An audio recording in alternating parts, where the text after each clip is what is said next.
Hey,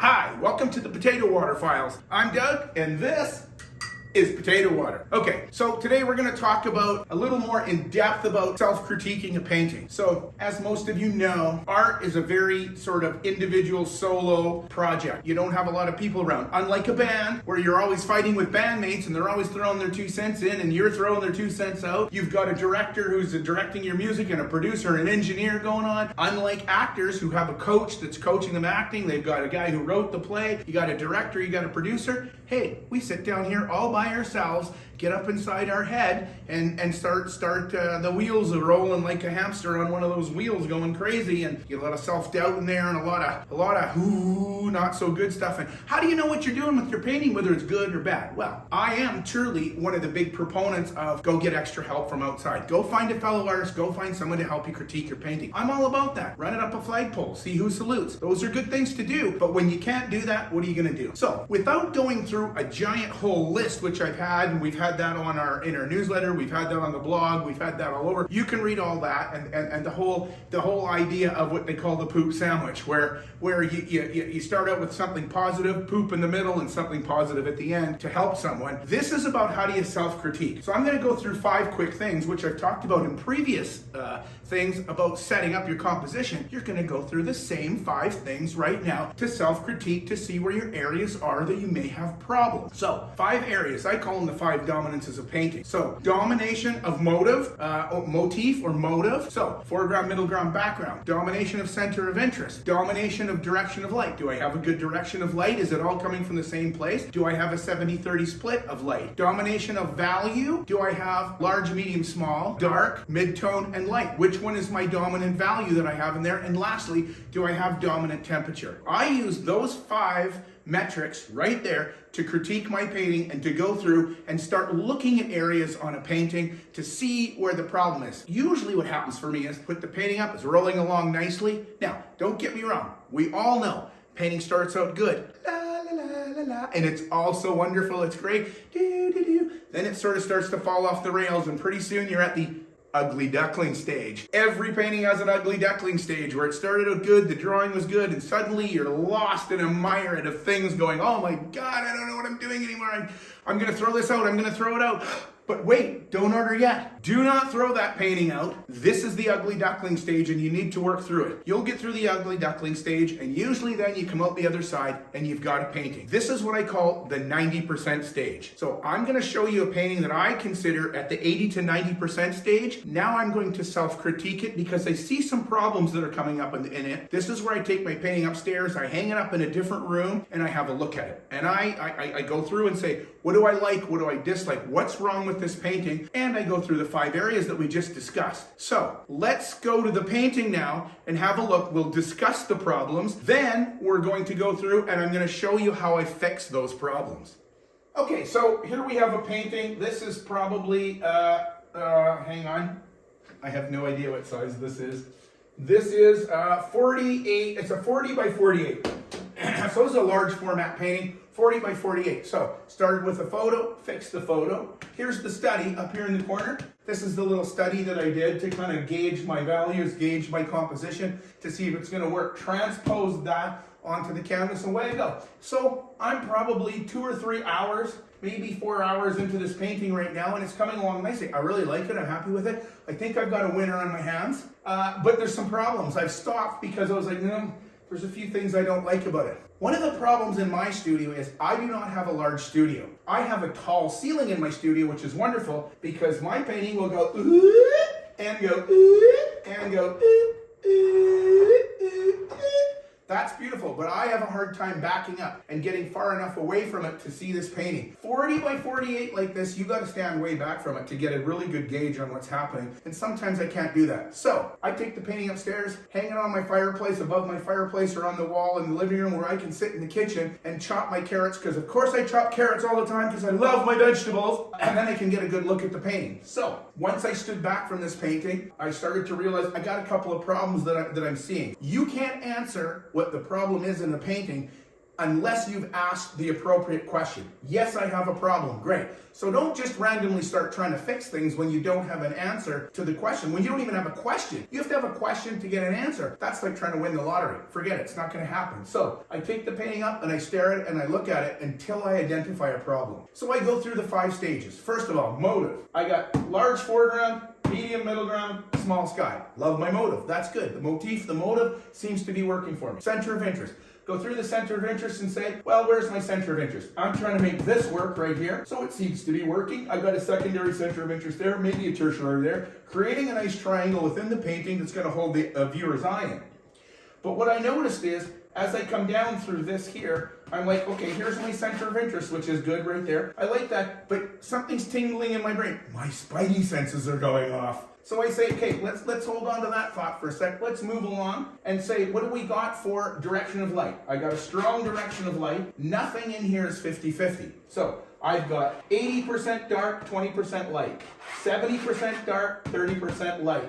70% dark, 30% light. So my distribution of lights and darks is working in an uneven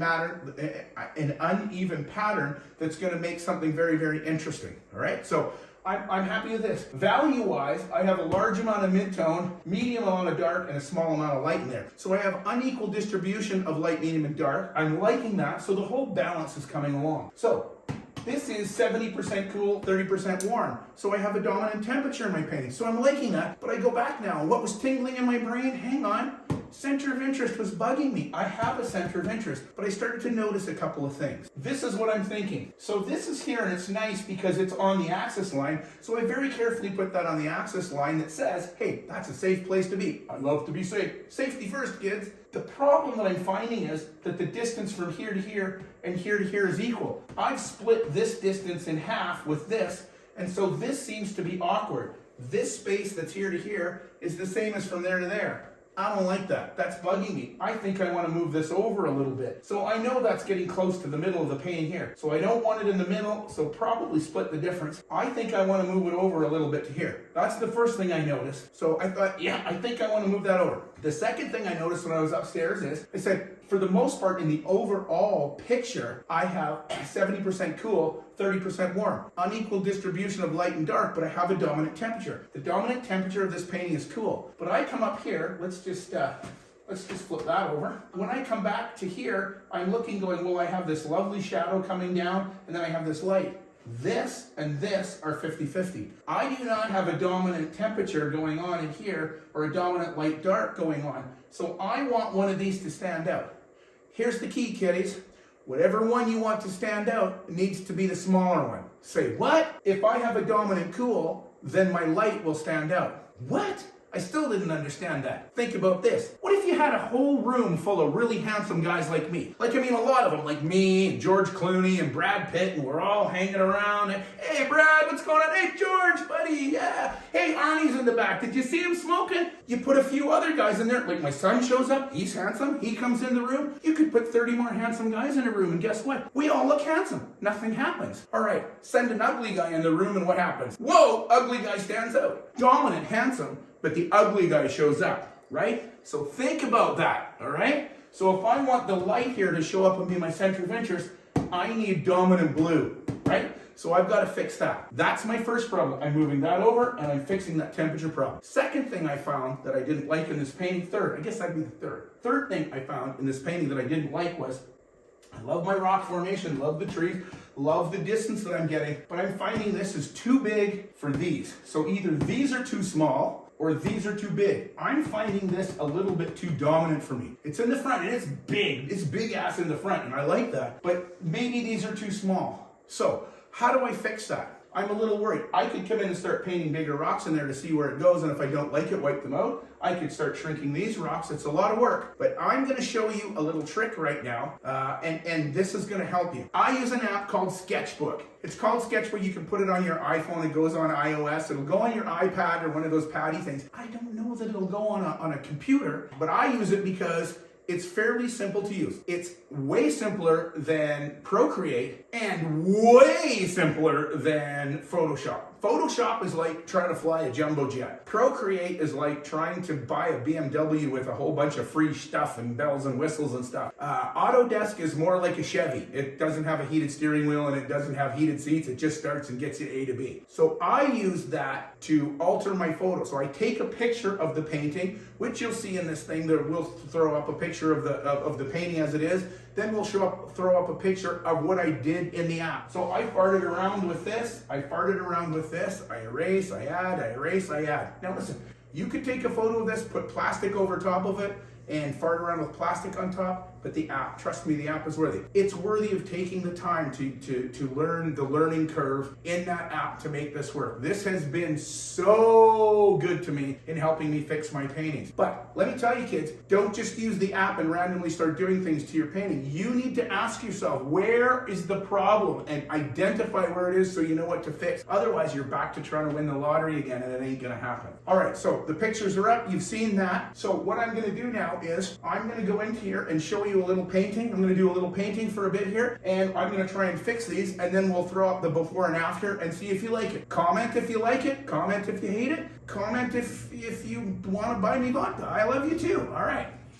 So for no other reason, I guess no other reason, I don't have a reason for this of where I start to fix what I'm about to fix, but I guess just in my head, I always work dark to light, thin to thick.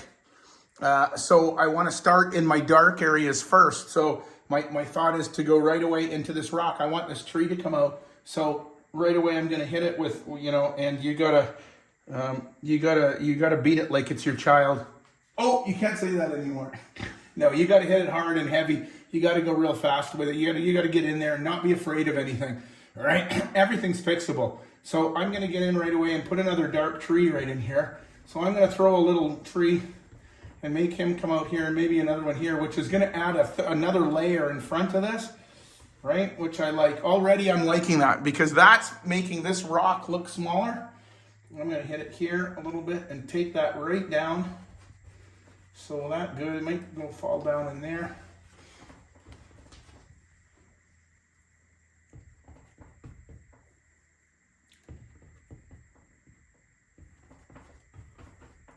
But that's already shrinking that rock. And then I find this part of the rock right here, it also is still too big. So we'll get that dark green going on in there. And we'll greenify that up. Here, and we'll make this, get some dark green. And we'll move that into there, which is helping that rock kind of look a little smaller. So we'll pull this guy down as well here and make him come down. I know it's a him. I know what sex my rocks are, don't worry. So we'll get that going on in there. So I'm already liking that rock pile better because it's smaller. So that is making these read more like they should be, about the same size. So we'll just put the worm on there now. Now, if I come in here and break this up and put a little bit of rock there and there, this guy could have a face and get that light on this side of the rock. There. So I've dropped that rock a whole lot. I'm liking that better. That's a little ukey right there, so we'll fix that. But then we'll come along and direction of light. So we want this to be small direction of small light, large shadow. So we'll do that. And little guy right here. Maybe this little guy. Okay. I think that looks much better having these rocks to do that. Let's get this guy going on here too. There you go. That's a little doodad in there. Alright. And then this does not end like that. It's going to have some trailers and junk and stuff coming off there. That's better. There you go. So I already like that better. I go back as far as I can in my studio and I stand back and I say, okay, that's much better. That whole thing reads a little better. I'm finding that I don't have, so you talk about center of interest in your painting. I want a center of interest there, but I need a center of interest here too, in this little area. So this is like a little mini orchestration going on. It's like in a movie, sometimes you'll have a scene and within that scene, there's a climax in the scene or the part of the scene that's the most important. So this in the overall movie might be the climax, but in this scene, this is going to be the climax. So I want this to be a little higher. So I'm going to come in here and just pop that in. So we'll just take this and maybe a little Overgreen, right? So you got a little guy right there. I like that. And then you can have him all by himself. So he's going to have a friend. And right there. There you go. That helps. I will replay that now, almost like, you know, maybe foreshadowing, but I will replay that back here in a few spots, down here and a little bit, so that color shows up and repeats itself back there a little bit. The first problem I have is I need to move this over. So before I go and put shadows in here and get this all sorted out, I need to move that over. All right, I got a warm white here. So I'm gonna move this over from here to here. I'm gonna push this over to here. And you see I'm putting this warm white on there, which will help. I'm gonna bring this down now to here. So this now is where my reflection's gonna be, which should make this space from here to here bigger than this space from here to here. And that will be a little bit more designy like.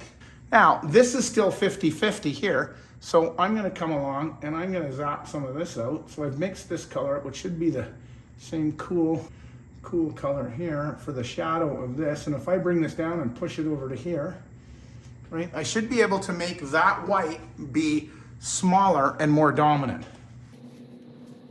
I think I gotta get rid of this now. So I'll put this in there. This is this rock, a little bit of rock color in there, coming out there. See, and by pushing that over, I feel like the light is hitting that better. I gotta get rid of this nasty reflection that's happening right here. Get that silty color in that water there, hey? So I'm gonna put that in there.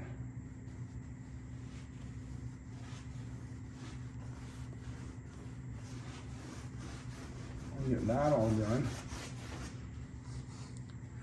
See, that's reading much better to me, and I'm way happier with that. Oh, wrong brush. So Morse code on the snow. And then this is the reflection. And then of course, you don't want it to be a monstrosity like that. Oh, my big brush is very dirty. We'll have blue on there, and now we'll just do this. So you just come along real softly.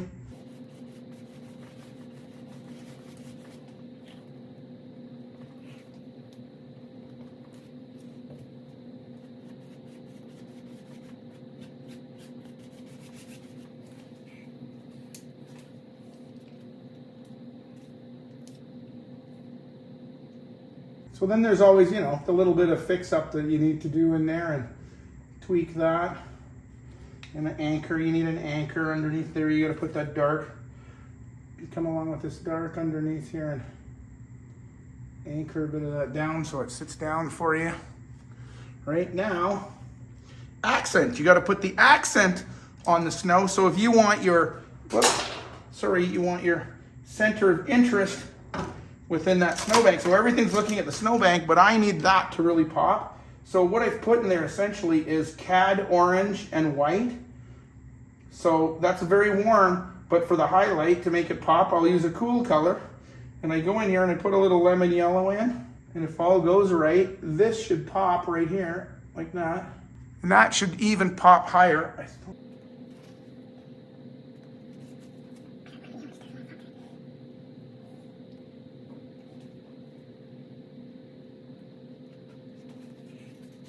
There, that looks like the light is coming down. The sun is hitting that and smacking her. Really good. I like that so much. I want a couple little dots there. Like that. Look at that. Oh, I do like that. A bit of snow maybe right there. And a little guy. Oops, that was wet.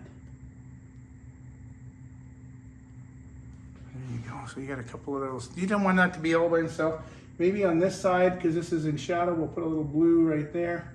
We can have some blue coming across there. Anyways, there's more to do on the water. There's more to do in these trees over here. I haven't gotten to that yet. I'll resolve that after, but I needed to fix what was wrong right away. I would rather not finish the painting and then go into the fix. Let me fix whatever is wrong in the painting as soon as I think that it's wrong. That way, if there's nothing wrong in the painting, a wrong thing will show up. If you have 30 things that are wrong in your painting and you paint another wrong thing, it'll never show up. You know, Richard Schmidt always says, just don't paint anything wrong and the painting will be fine. I know that sounds very facetious of him to say, but he's not wrong in the sentiment that as long as you're always always trying to make things right, then wrong things will show up. So that's what we do. We just try to keep painting right things. Anyways, I hope this helped, and enjoy your potato water, and comment please if you got any comments. I love you all. What does the guy say? Good luck and good night. I love you.